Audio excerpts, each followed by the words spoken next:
এটার জন্যই এসছি। আজ চলে এসেছি মাদারসাটে ডিটেল ভিডিও নিয়ে এবং আমাদের খাওয়া দাওয়ার কিছু অভিজ্ঞতা নিয়ে। এটা হচ্ছে সেই লন এরিয়া যেখানে তোমরা চাইলে পিকনিক করতে পারবে বা কারো কোনো সেরিমানিজ, বার্থডে, অ্যানিভার্সারি বা বিয়ে সব রকম সেলিব্রেশন এখানে হয়। বিশাল বড় জায়গা, তো ওখানে সব কিছু খুব সুন্দর লাগছিল, বনফায়ারও হচ্ছিল। তো ফাইনালি এতে দেখতে দেখতে দেখলাম আমাদের ডাক পড়ে গেল। অমিত ফোন করে ডাকলো, চলে এলাম। ঢুকে দেখছি সব ভিড়, এই কোণার টেবিলটা জুটলো আমাদের। তো বসে পড়লাম। আজকে তো আর কোনো এইখানে বসবো না ওখানে বসবো না সে অপশান নেই। তো বসে পড়লাম, কিন্তু বসে পড়েই একটু আপসেট হলাম কি আজ আমাদের রোবট খাবার দেবে না। কেন কি এত ভিড়, এই জায়গাটা দিয়ে রোবট পাস করাটা একটু ডিফিকাল্ট। ঠিক আছে, খেতে তো এসছি, তো খাবোই, সে রোবট দিক আর মানুষ দিক, খাবো তো আমি হাত দিয়েই। তো মেনু কার্ডটা পেয়ে উল্টে পাল্টে ভালো করে দেখে নিলাম। প্রচুর আইটেমস ছিল, আর খাবারগুলো কেমন কী কী অর্ডার করলাম সেটা সবই তোমাদের সাথে শেয়ার করব। মেনু কার্ডটা চাইলে তোমরা পজ করে দেখে নিতে পারো। প্রাইস যথেষ্ট রিজনেবল ছিল। আর খাবারের ব্যাপারে তো আসছে আস্তে আস্তে বলছি। এখানে বাফেটও আছে আর থালিগুলোও পাওয়া যায়।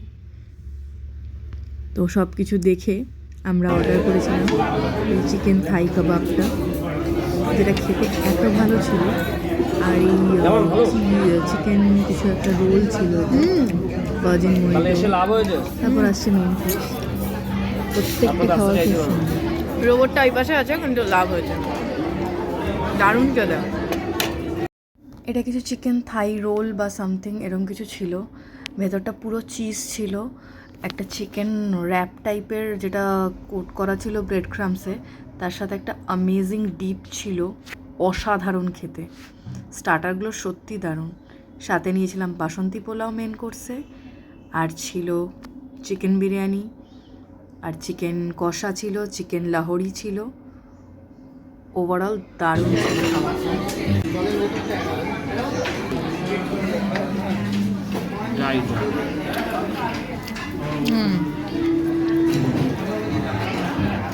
আমার বেশি স্টার্টারগুলো খুব ভালো লেগেছে।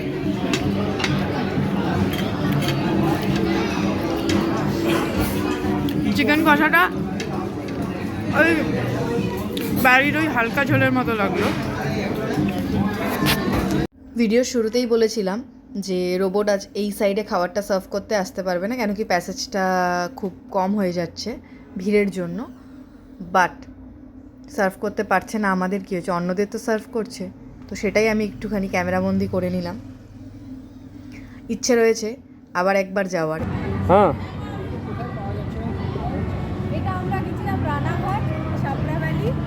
ওখানে আজকে ওখানে প্রচুর ফুল। ওখানে গেলে পাগল হয়ে যাবে, মানে হলুদ সাদা মানে ভ্যালি মনে হবে। ফটো ভিডিও নিয়েছি দেখি ক্যাফেগুলো থেকে খাবে, তো তাদের জন্য অলরেডি ওটা সেট আপ করে দিয়েছে। সাথে বনফায়ার আর লাইভ মিউজিকের জন্য স্টেজ সেট আপ হচ্ছিলো, আমি দেখে এসেছিলাম। তো অবভিয়াসলি আমাদের হাতে টাইম ছিল না, কারণ কি ওখান থেকে বাড়ি আসতে আমাদের লাগবে প্রায় 2 ঘন্টা।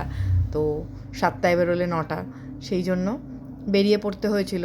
তাই লাইভ মিউজিকটা আর দেখা হয়ে ওঠেনি, কী আর করা যাবে। ঠিক আছে, কোনোদিন আবার সুযোগ হলে নিশ্চয়ই যাব। আমার তো ওভারঅল জায়গাটা দারুণ লেগেছে, আর স্টার্টারের খাওয়াগুলো সত্যি খুব ভালো। আর মেন কোর্স আমি বলবো অ্যাভারেজ ছিল, বাজে না, ভালো, বাট খুব ভালো সেটা বলবো না। বাট স্টার্টারগুলো সত্যি দারুণ ছিল। আমার একটু ঠান্ডা লাগছিলো বলে আমিও একটু হাতটা সেঁকে নিলাম। হাতটা সেঁকে নিয়ে ভিডিও নিতে নিতে আগেই বলেছিলাম যে ওখানে লাইভ পারফরমেন্স হচ্ছে, তো লাইভ পারফরমেন্সের যে স্টেজটা সেট আপ করছিলো একটু দাঁড়িয়ে দেখেও নিলাম। আর এই যে ফুড কাউন্টারগুলোর কথা বলছিলাম, তো এই সেই ফুড কাউন্টারগুলো যেগুলো সেট আপ হয়ে গেছে রাত্রের ডিনার বাফেটের জন্য। ইভিনিংয়েও চাইলে কেউ স্ন্যাক্সেরও কাউন্টার আছে, আর মকটেল কাউন্টার আছে। এই পাশ থেকেও লোকে কিনে বসে বাইরে খেতে পারবে, এনজয় করতে পারবে, ভেতরের ভিড়টাকে অ্যাভয়েড করার জন্য। ওভারঅল আজকের দিনের অভিজ্ঞতা সকাল থেকে শুরু করে শেষ অবধি আমার দারুণ লেগেছে। আর মাদারসাটটা তো দারুণ ছিল, যেমনি সুন্দর অ্যাম্বিয়েন্স, তেমনি সুন্দর like starters. Main course was also average. Overall আজকের দিনটা দারুণ কাটলো। ভিডিওটা যদি তোমাদের একটুও ভালো লেগে থাকে তাহলে একটা লাইক করে দিও, শেয়ার করে দিও আর চ্যানেলটাকে ফলো করে দিও।